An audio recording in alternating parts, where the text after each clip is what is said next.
Hello students. चलिए आज हम पढ़ेंगे गैमेटोजेनेसिस के बारे में। जैसे कि आप सभी को पता है कि हमने ह्यूमन रिप्रोडक्शन चैप्टर स्टार्ट किया है, जिसमें हमने फर्स्ट जो हमारा टॉपिक था मेल रिप्रोडक्टिव सिस्टम, उसको हम फिनिश कर लिए हुए थे।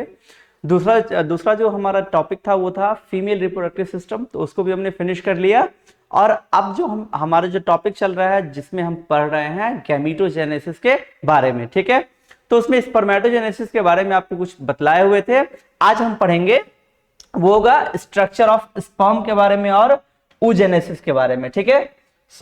चलिए देखिए, याद कीजिए कि मैंने बतलाया हुआ था, जस्ट मिनट, मैंने बतलाया हुआ था कि जो स्पर्म का स्ट्रक्चर कुछ इस टाइप का होता है, जिसके मेनली कुछ पार्ट्स होते हैं, जैसे कि फर्स्ट पार्ट है हेड, दूसरा पार्ट है नेक, तीसरा पार्ट है मिडिल पीस और चौथा पार्ट है टेल, ठीक है। So first part is head, neck, middle piece and tail, जिसमें मैंने बतलाया हुआ था कि जो स्पर्म का जो हेड वाला पार्ट होता है, स्पर्म का जो हेड वाला पार्ट होता है उसमें प्रेजेंट होता है न्यूक्लियस, साथ ही साथ उसके ऊपर में एक कैप लाइक स्ट्रक्चर होता है जिसपे होता है एक्रोसोम। जिस एक्रोसोम में कुछ एंजाइम्स प्रेजेंट होते हैं जो कि ओवम को फर्टिलाइज करने में उसकी हेल्प करते हैं। जो हेड है उसके पास प्रेजेंट होता है न्यूक्लियस, एक्रोसोम और प्लाज्मा मेम्ब्रेन। यदि हम उसके नेक वाले पार्ट की बात करें तो उसके नेक वाले पार्ट में प्रेजेंट होता है सेंट्रियोल, जो कि सेल डिवीजन में उसकी मदद करता है।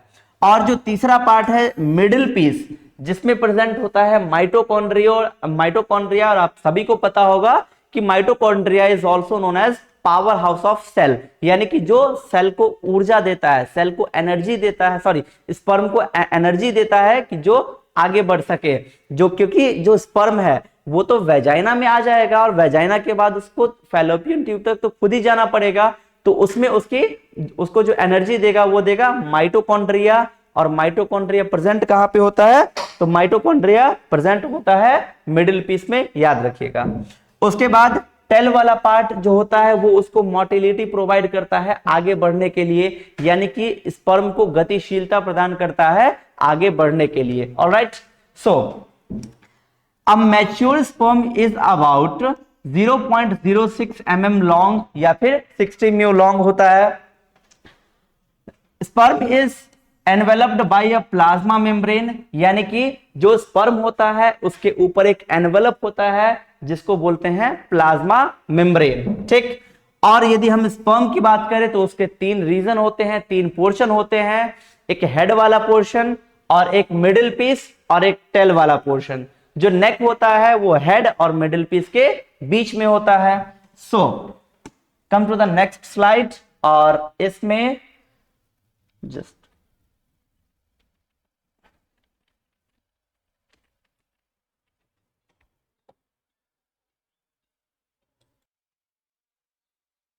हाँ जी, आते हैं अपने नेक्स्ट स्लाइड पे, जिसमें देखते हैं उसके हेड के बारे में, ठीक है। चलिए देखिए, यही स्ट्रक्चर था स्पर्म का, जो कि आगे वाला हेड वाला पोर्शन, और हेड में कैप लाइक स्ट्रक्चर होता है, that is acrosome. Middle piece जहां पे माइटोकॉन्ड्रिया होता है, और ये है उसका टेल वाला पार्ट, जिसमें एक तो है एंड पीस और एक है प्रिंसिपल पीस, ठीक है। अब आइए हेड पे। Head is Oval shape. देखिए, जो स्पर्म का जो हेड है वो अंडे के जैसे दिख रहा है, that is head is Oval shape, formed of nucleus and acrosome. जो हेड होता है वो न्यूक्लियस और एक्रोसोम से बना हुआ होता है।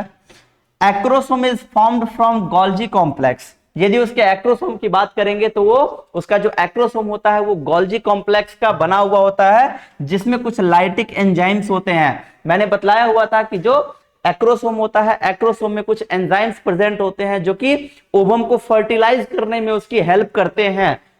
यहां पे क्लियरली स्पष्टली बोल रहा है कि जो एक्रोसोम होता है वो एक्रोसोम गोल्जी कॉम्प्लेक्स का बना हुआ होता है, याद रखिएगा, ऑब्जेक्टिव में काम आता है। और इट कंटेन लाइटिक एंजाइम, यानी कि एक्रोसोम के पास कुछ लाइटिक एंजाइम्स होते हैं जो कि ओवम को फर्टिलाइज करने में उसकी मदद करते हैं। Behind the head is a neck. Head के नीचे ही हेड के नीचे वाला जो पोर्शन है उसको बोलते हैं नेक।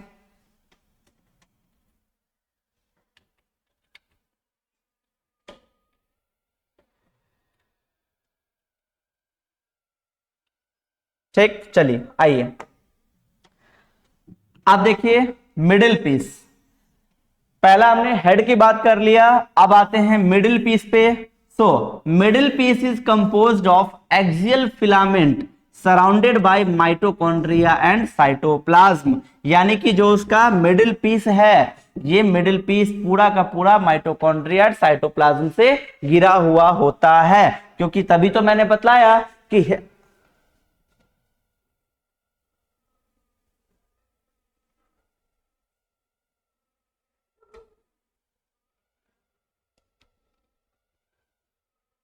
हेलो, हाँ, तभी तो मैंने बतलाया कि जो उसका मिडिल पीस होता है, ठीक है, जो इसका जो मिडिल पीस होता है स्पर्म का, इसके पास माइटोकॉन्ड्रिया होता है जो उसको एनर्जी प्रोवाइड करवाता है। तो देखिए यहां पे लिख भी दिया है मैंने कि mitochondria produce energy for the sperm motility.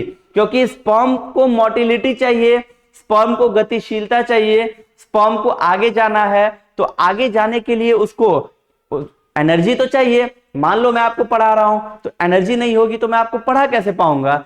Same वैसे ही जब स्पर्म के पास एनर्जी नहीं होगी तो जाहिर सी बात है कि वो पढ़ा नहीं, सॉरी, वो स्पर्म के पास यदि एनर्जी नहीं होगी तो वो आगे फैलोपियन ट्यूब तक नहीं पहुंच पाएगा।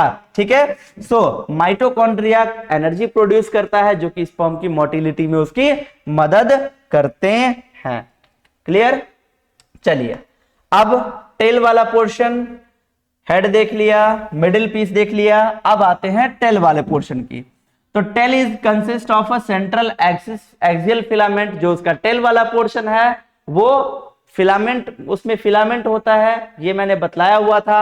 और यही जो टेल वाला पोर्शन है, यही जो उसका फिलामेंट है, यही क्या करता है, उसको आगे चलने में, उसको मोटिलिटी प्रोवाइड करने में उसकी हेल्प करता है। The sperm moves in fluid medium and female genital tract by undulating movement of the tail। यानी कि जो स्पर्म होता है, यदि हम स्पर्म की बात करें तो ये फ्लूइड मीडियम में आगे बढ़ता है। यानी कि अब ये जाएगा कहां पे, ये जाएगा फीमेल रिप्रोडक्टिव सिस्टम में, फीमेल जेनिटल ट्रैक्ट में। तो उस वक्त जो इसका मीडियम होता है वो मीडियम होता है फ्लूइड मीडियम, और इसका जो मूवमेंट होता है वो अनडुलेटिंग मूवमेंट होता है। ठीक है, अनडुलेटिंग मूवमेंट, यानी कि जो इस तरीके से जाएगा that is अनडुलेटिंग movement. Clear, so ये था उसका टेल वाला पोर्शन। उसके बाद यदि हम आते हैं तो अब आते हैं हम oogenesis पे।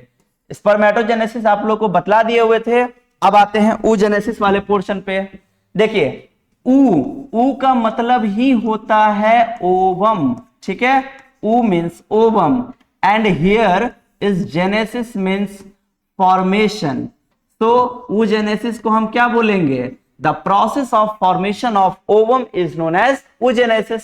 तो देखिए यहां पे लिखा हुआ है it is the formation and maturation of ovum. यानी कि oogenesis क्या है, oogenesis के दौरान ही ओवम का फॉर्मेशन भी होता है और साथ ही साथ इसका मैच्योरेशन भी होता है। It take place in Graafian follicle. ये कहां पे होता है, ग्राफियन फॉलिकल।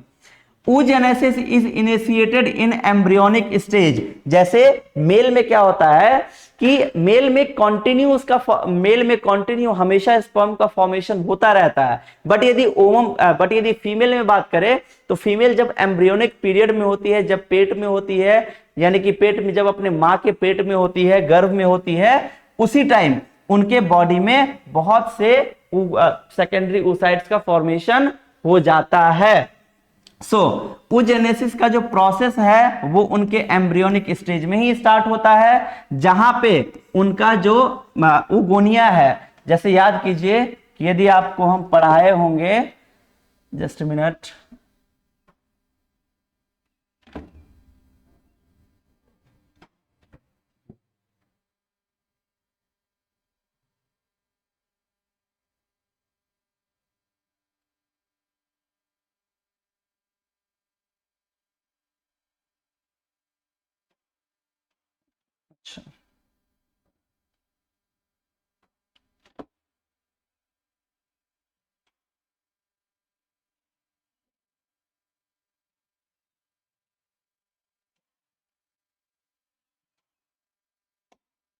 हाँ जी आइए।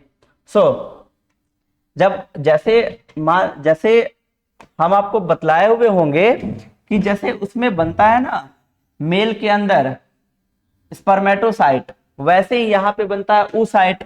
तो मेल में स्पर्म कौन बनाता है? Spermatogonial cell. ठीक है, मेल में स्पर्म कौन बनाता है? Spermatogonial cell. वैसे ही फीमेल में ओवम कौन बनाता है? oogonia या फिर ओगोनियल सेल या फिर ओगोनियम। कहां पे? ओवरी में। अब देखिए, no more oogonia are added no more oogonia are formed and added after birth. जब लड़की का जन्म हो जाता है उसके बाद कोई भी एक भी oogonia उसके बाद उसमें नहीं बनता है। जितना भी oogonia बनना होगा वो जन्म से पहले ही बन जाएगा। देखिए यहां पे देखिए, सबसे पहले बनता है प्राइमोडियल फॉलिकल। दिख रहा है यहां पे प्राइमोडियल फॉलिकल। प्राइमोडियल फॉलिकल से बनता है प्राइमरी फॉलिकल। ठीक है, जब प्राइमरी फॉलिकल बन गया उसके बाद उसके अंदर फॉलिक्यूलर सेल्स बनेंगे। जब फॉलिक्यूलर सेल्स बन गए तो देखिए फॉलिक्यूलर सेल्स के अंदर ही यहां पे होता है प्राइमरी oocyte। जैसे याद कीजिए कि मेल में स्पर्म कौन बना रहा था? Spermatogonial cell. ओवम में oogoनियम। ठीक है, oogoनियम। उसके बाद याद कीजिए मैंने बतलाया हुआ था कि यहां पे माइटोसिस होता है और माइटोसिस के दौरान क्या बनता है? Primary spermatocyte. यहां पे माइटोसिस के दौरान क्या बनता है? Primary oocyte। माइटोसिस के दौरान, ठीक है, माइटोसिस के दौरान क्या बनता है? Primary oocyte। अब देखिए, तो यहां पे जैसे वहां पे स्पर्मेटोसाइट बना वैसे ही यहां पे भी बना प्राइमरी oocyte। अब इस प्राइमरी oocyte से याद कीजिए, प्राइमरी स्पर्मेटोसाइट से जब यहां पे मियोसिस 1 हो रहा था तो मियोसिस 1 के बाद ये क्या बना रहा था? Secondary oocyte। ठीक है,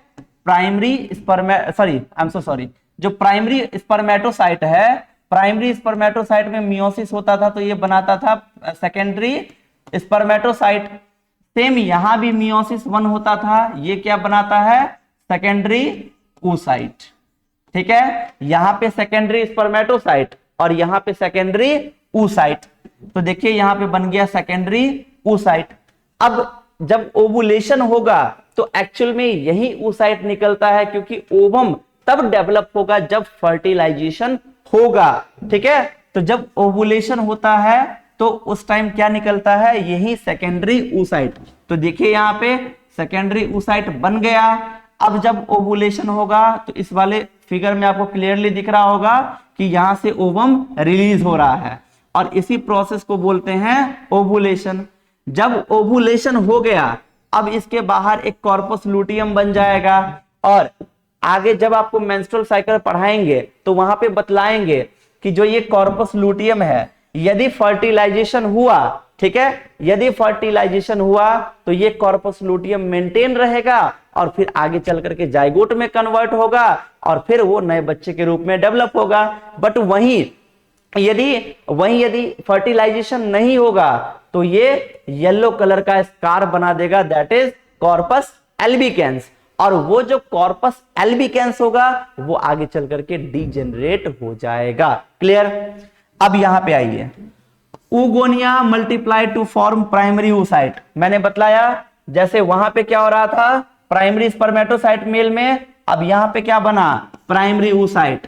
उसके बाद अभी मैंने बतलाया कि उसके बाद प्रोफेज 1 होगा मियोसिस का, यानी कि मियोसिस हुआ तो मियोसिस के बाद क्या होगा? अब देखिए यहां पे, जब यहां पे मियोसिस हो गया, जब यहां पे मियोसिस हो गया तो अब ये वाला जो प्राइमरी oocyte है, अब प्राइमरी oocyte के आसपास उसके चारों ओर ग्रेन्युलोसा सेल का एक लेयर बन जाएगा। ठीक है, जो कि बनाएगा प्राइमरी फॉलिकल। अब क्या होता है? बहुत से प्राइमरी फॉलिकल्स क्या होते हैं?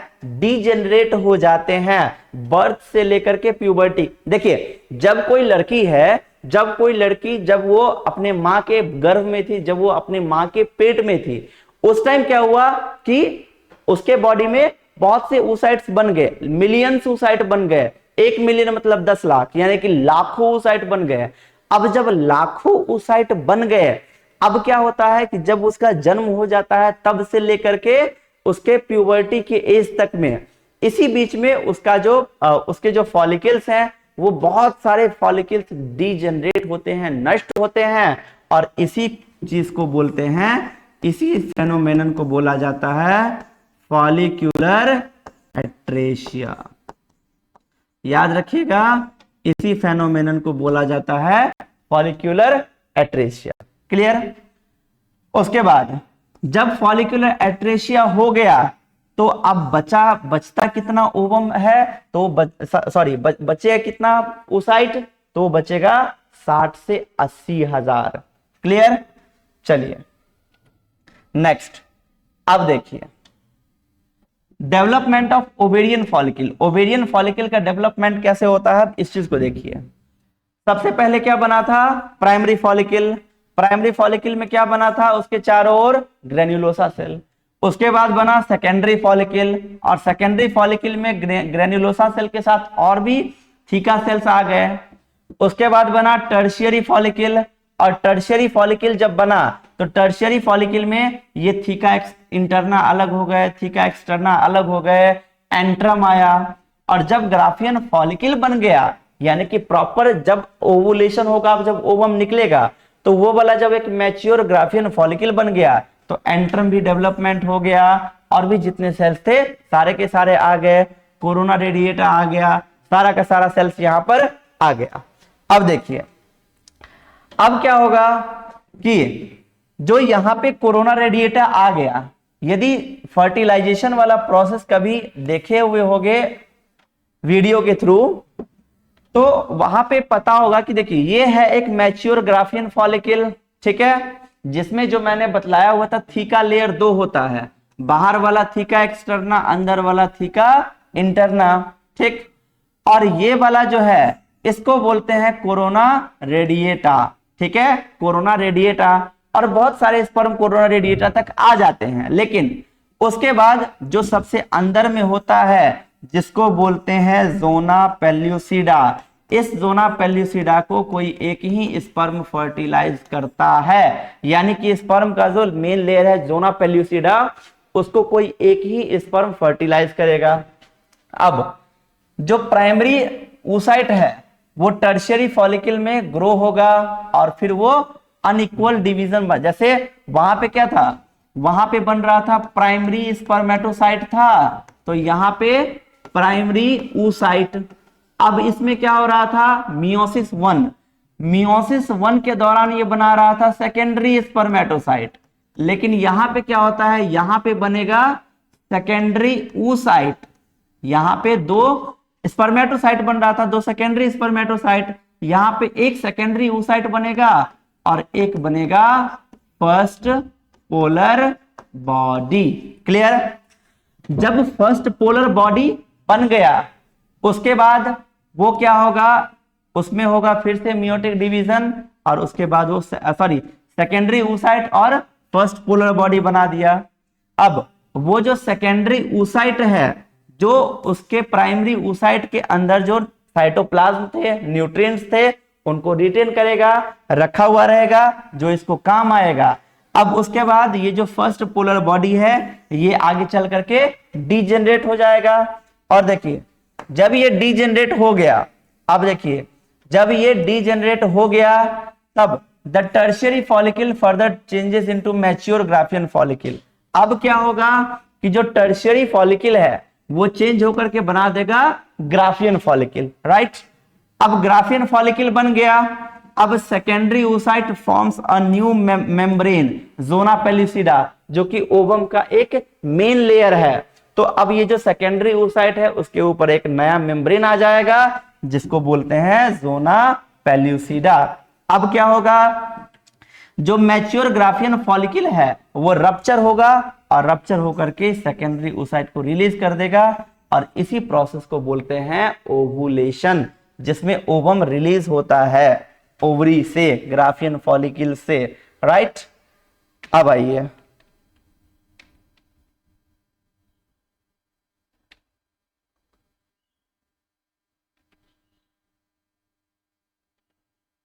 ठीक है जी। सेम कहानी जो अभी आपने सुनी मेरी जुबानी, ओगोनिया, माइटोसिस, प्राइमरी oocyte, उसके बाद मियोसिस 1, सेकेंडरी oocyte और फर्स्ट पोलर बॉडी, उसके बाद मियोसिस 2, oocyte यानी कि ओवम और सेकेंड पोलर बॉडी, सेम अभी मैंने बतला ही दिया। उसके बाद सबसे लास्ट में जो ओवम के स्ट्रक्चर की हम बात करेंगे, यानी कि एग की स्ट्रक्चर की बात करेंगे। स्फेरिकल होता है, राउंडेड टाइप, नॉन मोटाइल होता है, यानी कि इसमें चलने की जो क्षमता होती है वो नहीं होती है। साइज इसका होता है 0.2 mm डायमीटर में। ओवम के पास 3 मेम्ब्रेन होते हैं। सबसे बाहर प्लाज्मा मेम्ब्रेन, जिसको उलेमा भी बोलते हैं, सॉरी ये सबसे अंदर होता है। उसके बाहर होता है जोना पेल्यूसिडा, ठीक है, जो कि प्लाज्मा मेम्ब्रेन के बाहर में होता है। और सबसे बाहर में कोरोना रेडिएटर, जो कि उसके भी बाहर होता है।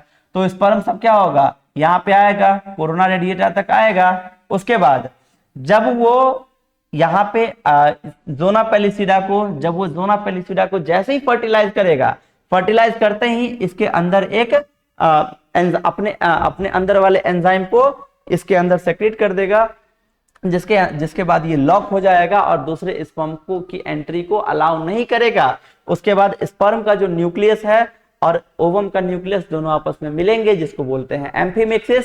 और जब ये हो जाएगा उसके बाद ये जाइगोट में कन्वर्ट हो जाएंगे और जाइगोट के बाद एक नए बेबी के रूप में कन्वर्ट हो जाएंगे। क्लियर? तो यहां तक थी नॉर्मल बातें। अब आ जाइए, उसके बाद ये देख लेते हैं हम, क्योंकि हो सकता है कि बहुत बार 2 नंबर में पूछ देता है। 5 नंबर में पूछा तो मैंने आपको बतला ही दिया। यदि 2 नंबर में पूछेगा तो आप कैसे बतलाओगे, ये देख लो। स्पर्मेटोजेनेसिस और oogenesis में डिफरेंस। स्पर्मेटोजेनेसिस कहां पे होता है, टेस्टिस में, और oogenesis कहां पे होगा, ओवरी में। स्पर्मेटोजेनेसिस टेस्टिस में होगा, oogenesis ओवरी में होगा। जो स्पर्मेटोजेनेसिस का ग्रोथ फेज होता है लिमिटेड होता है, लेकिन इसका इलेबोरेट, क्योंकि ये तो गर्भावस्था यानी कि जब बच्ची पेट में ही थी उसी टाइम में हो चुका था, इसीलिए इसका ग्रोथ फेज लंबा होता है। इसमें मैंने बतलाया हुआ था कि जो प्राइमरी स्पर्मेटोसाइट होगा वो 4 स्पर्म बनाएगा, लेकिन उसमें प्राइमरी oocyte सिर्फ और सिर्फ एक ही ओवम बनाएगी, क्योंकि अपने पेट में सोए ना कि वो एक बार में 50 बच्चे को अपने पेट में रख पाएगी, नहीं ना। पोलर बॉडी का फॉर्मेशन स्पर्मेटोजेनेसिस में नहीं होता है और पोलर बॉडी oogenesis में बनता है। स्पर्मेटोजेनेसिस मेल में प्यूबर्टी के टाइम पे स्टार्ट होता है, 11-12 साल के बाद स्टार्ट होता है। बट वहीं यदि हम फीमेल की बात करें तो जब फीमेल एम्ब्रियोनिक पीरियड में होती है, जब फीमेल एम्ब्रियोनिक स्टेज में होती है, उसी टाइम उसमें स्टार्ट हो जाता है। That is the difference between spermatogenesis and oogenesis। Clear? So ये था हमारा गैमेटोजेनेसिस, और इसी के साथ हमारा जो ह्यूमन रिप्रोडक्शन का जो बड़ा टॉपिक था उसमें हमारा 3 टॉपिक खत्म हो गया। Male reproductive system, female reproductive system और स्पर्मेटोजेनेसिस। जो हमारा नेक्स्ट क्लास होगा, जो हमारा आगे वाला क्लास होगा, उसमें हम पढ़ेंगे जिस टॉपिक के बारे में, वो टॉपिक होगा हमारा मेंस्ट्रुअल साइकिल। ठीक है? Thank you so much. मस्त दंदनाते रहिए, वोटिंग कीजिए, ठीक है, और जिसको जिताना है जिताइए। चलिए, थैंक यू सो मच।